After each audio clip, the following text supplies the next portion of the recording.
Very good morning, students. I hope you all are doing well at your home. So, this year we will not be able to start school because of this pandemic which is going on. We'll study online.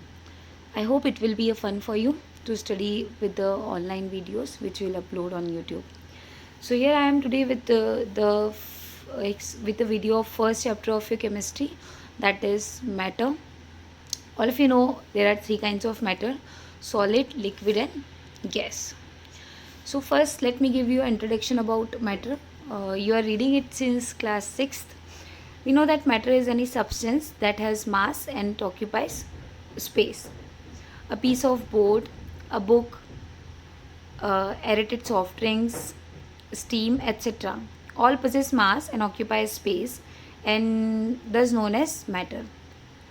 As you can see from the example, that matter exists in three states, and that states are solid, liquid, and gas. And about the molecular arrangement of solid, liquid, and gas, you have read it that the molecules of solid are tightly packed with each other, as you can see in the diagram, and they have a strong intermolecular force of attraction and less intermolecular space. And in liquid, the molecules are a little bit far away from each other, so they have weak intermolecular force of attraction and have more intermolecular space in between them as compared to solid. And when we talk about gases, so the molecules of gases are far away from each other and has a very less intermolecular force of attraction, or we can say negligible force of attraction in between them, and has a very large intermolecular space. So on the basis of their molecular arrangement, this matter are classified into three types, and that is solid, liquid, and gas. And all of you know that the matters are made up of small particles and tiny particles which are called atoms, and when two or more atoms combine together they form a molecule.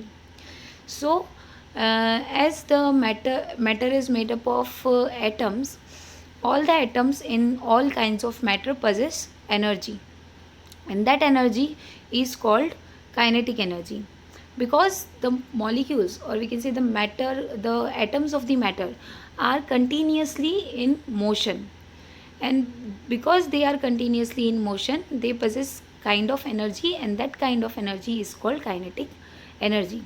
The molecules of solid particles always vibrate on their place. The molecules or atoms of liquid are having intermolecular space in between them, so they move here and there, and same with the gases also. So the energy possessed by the atoms of the matter or molecules of the matter, that energy is called kinetic energy. Now, what is kinetic energy and how we have to understand it? So for this, there is kinetic molecular theory. The kinetic molecular theory is the theory which enables us to understand the behavior of molecules in solid, liquid, and gases. And that theory is called kinetic molecular theory. So there are some postulates of kinetic molecular theory which gives us more information about a matter or about its form. So first postulate of kinetic molecular theory is matter is made up of minute particles called atoms, ions, or molecules that are constantly moving, and this energy in motion is called kinetic energy. So matter is composed of the molecules, and the molecules of given substances are identical in all respects.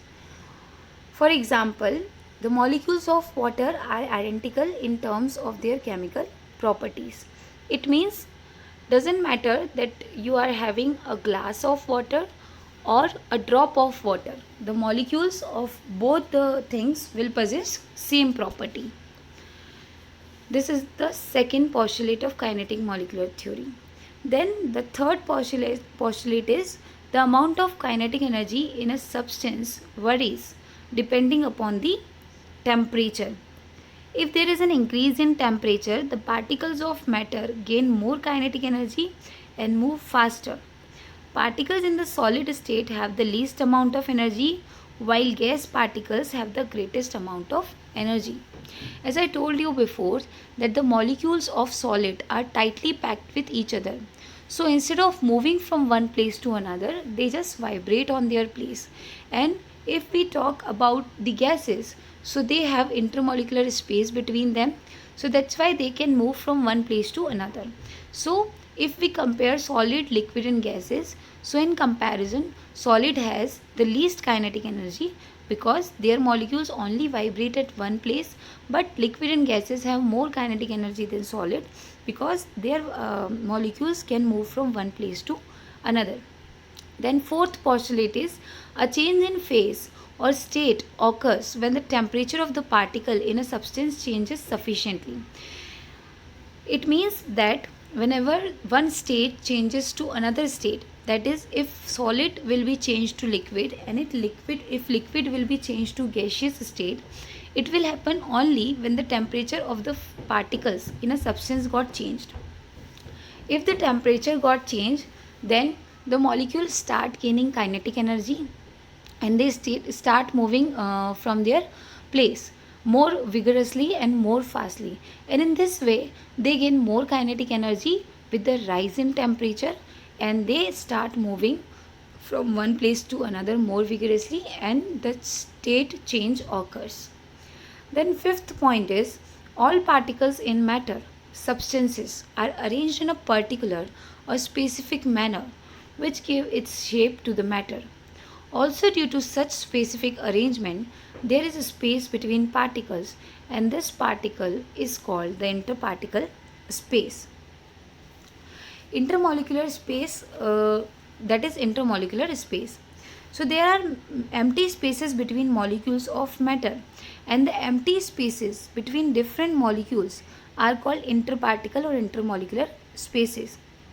These empty spaces between molecules get larger as a sample of matter change from the solid state to the liquid state and from liquid to gaseous state. For example, the intermolecular space between the molecules in solid is least in comparison to liquid and gases. As I told you in the first slide that all states of matter has different molecular arrangement.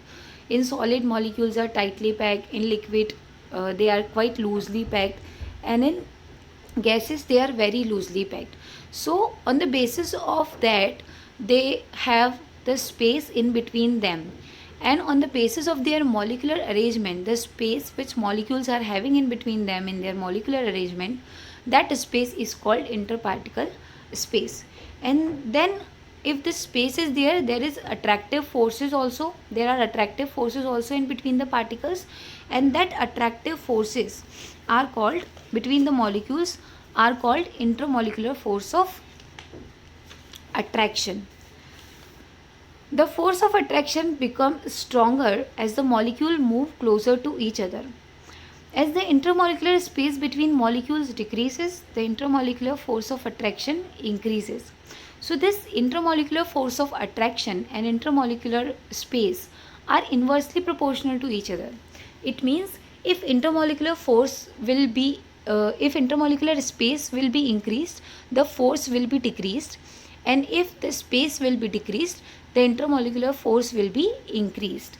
So that's why the solid has the strongest intermolecular force of attraction in between them, because their particles are tightly packed with each other and they have least intermolecular space, and gases have more intermolecular space, and because of that they have very less intermolecular force of attraction. So this is all about the kinetic molecular theory of matter, which enables us to understand the forms of matter more clearly. Now here are some characteristics of the particles in solid, liquid and gases. A comparison in between solid, liquid and gases. So you can see first characteristic is shape. That means solid has definite shape. Why? Because their molecules are tightly packed with each other. Liquid, it does not have any definite shape. it takes the shape of the container in which it would be hold. The liquid will take the shape of the container in which it will be poured. So liquid do not have any definite shape, but it has definite volume. And gases, they have no definite shape and it takes the shape of the container.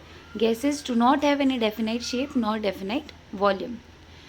Then ability to flow. Solid cannot flow. Why? Because their molecules are tightly packed. Liquids can flow because they have tendency to flow. And the gases have no definite volume and it can flow in all the direction as they have a large intermolecular space in between them. Then fourth characteristic is compressibility. Your solids are incompressible and liquid can be compressed to some extent, can be compressed very slightly, and gases are highly compressible as they have more space in between them. Then diffusion is negligible in solid. In liquid, the diffusion can occur very easily and in gases can occur very highly. For example, if you will try to mix something with a solid particle, it will be very hard to mix it and diffuse it. But when we mix a drop of color or a drop of a pinch of any color in a liquid, it get diffused in that liquid very easily. And if we talk about solid, any smell can easily be diffused in gases and it can be easily spread in the air. So the property of diffusion, in solid it is negligible, in liquid can occur easily, and in gases it occurs very quickly. Then free surface, in solid many free surface, in liquid only one free surface, and in gases no free surface is there. The density of solid is very high and liquid is medium and the gases are least dense, and these all characteristics depends only upon the arrangement of their molecules. Arrangement of the particles, they are in liquid, in solid they are closely and orderly packed, in liquid they are closely but randomly packed, and in gases they are loosely and randomly packed. Interparticle space is minimum in solid and more than solid in liquids, and more than solid and liquid in gases. And interparticle attraction is strongest in solid, in liquid it is less than solid, and in gas it is very weak. So this is all about the characteristics and the comparison of characteristics of solid, liquid and gas. Now next is change in state of matter. A matter can change its state depending upon conditions like pressure and temperature. For example, water at 0 degrees Celsius exists as ice, that is solid, and when it is heated, it melts and converted into water, that is liquid. And when the heating continues, the water get converted into steam, and that steam is called gas. So this all depends upon the energy release. When heat energy is taken from the environment, the solid will be converted to liquid and liquid will be converted to vapor. And when this heat energy is released to the environment by the substance, then that vapor again converted into liquid and liquid converted into gas. As you know that our rainy cycle is also depend upon these phenomena like fusion, evaporation, condensation and all. So when a solid is heated, its molecule gain kinetic energy and they become very active. The molecules try to overcome the intermolecular force of attraction, so they vibrate faster and start to move, and the intermolecular space between them increases. If the temperature continues to increase, at a certain point, the intermolecular space between the molecule of solid increases and the intermolecular forces of attraction decreases. Eventually, the solid changes to a liquid. Then on further heating, the molecules gain more kinetic energy and the intermolecular space between the molecules of the liquid increase even more. And the molecules move randomly and the intermolecular force of attraction decreases gradually. Then at a certain point, the intermolecular force becomes weak, that cannot hold the molecule together, and the liquid changes to gases. So that is what happens when the change of state occur. First, the intermolecular space of the solid increases, and that intermolecular space increases and the solid get converted into liquid. And when the energy is continued raised and the temperature is continued increasing in liquid, it changes to vapor. And when they start coming back to the normal temperature, again that vapor get converted into liquid, and we freeze that liquid can convert it again to the solid. And this is called the change of state of matter, or we can say interconversion of states of matter from solid to liquid, liquid to vapor, and then again vapor to liquid, and then liquid to solid. Now there are few terms related with this interconversion of state of matter, that is fusion, evaporation, condensation and freezing. So what are these terms? Let me explain you this term in detail. So these terms are related with the process that involves in the change in the state of matter. So conversion of substance from its solid state into liquid state at a particular temperature and constant pressure is called melting or fusion. This increases the kinetic energy of the particle, and at a certain point the speed of the particle is maximum, and this corresponds to the maximum temperature, which is called the melting point of solid. As you can see in the video, when the temperature increases, the particles of solid tends to move faster than they are subjected to heat. This increases the kinetic energy. When this molecule starts, that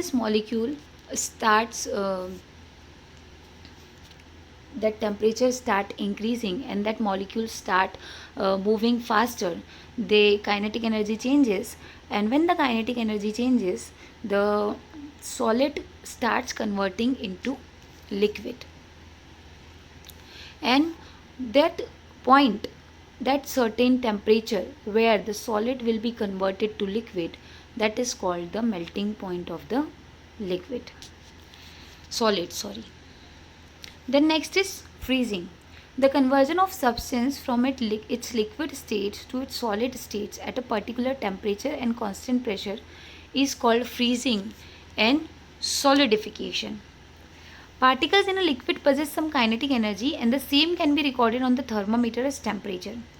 When a liquid is cooled, the speed of its particles slow down with a direct proportional decrease in its temperature.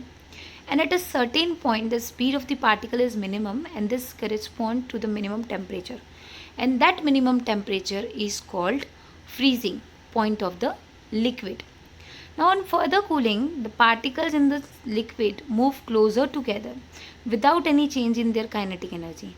And this movement decreases the interparticle space between the particles, and the temperature remains the same until the liquid is converted into solid state. So here this is called, when solid get converted into liquid, it is called melting and fusion, and when that liquid get converted back to the solid, that is called solidification and freezing. And the point temperature at which the liquid get converted into solid ice, that temperature is called freezing point of the liquid. Now next two terms are boiling and evaporation. Boiling and vaporization, when the temperature of the conversion of a substance from its liquid state to its gaseous state takes place, that is called vaporization. When this conversion happens at a particular temperature and constant pressure, it is called boiling. And at a certain point, the speed of the particle is maximum, and this corresponds to the maximum temperature, which is called the boiling point of the liquid. Now the only difference between boiling and evaporation is that boiling occurs at the bulk of the liquid. All the molecules acquire heat energy when the water boils, when the liquid boils, but evaporation takes place only at the surface of the liquid. Then next is condensation and sublimation. The conversion of a substance from its gaseous state to its liquid state at a particular temperature and constant pressure is called condensation, and the certain point at which the speed of the particle is minimum, and this corresponds to the minimum temperature, which is called the condensation point of the gas. When again that gaseous particles get converted into liquid, it means when again they start coming back to their normal temperature, that process, when the temperature comes equal to the temperature of the liquid, then it is called as condensation point. So when liquid get converted into gas, that is called vaporization, and when that gas again cool down and get converted back into the liquid, that is called condensation, and the certain temperature at which the gas convert into liquid, that temperature is called condensation point. Now what is sublimation? Sublimation is the conversion of a substance from its solid states directly into the vapor state without going through the intermediate liquid state. Whenever any solid salt get converted into direct gas, when we increase its temperature, it forms dense fumes and it get converted directly into gas. That particular process is called sublimation. And the temperature at which the solid get converted into gaseous form, that temperature is called sublimation point.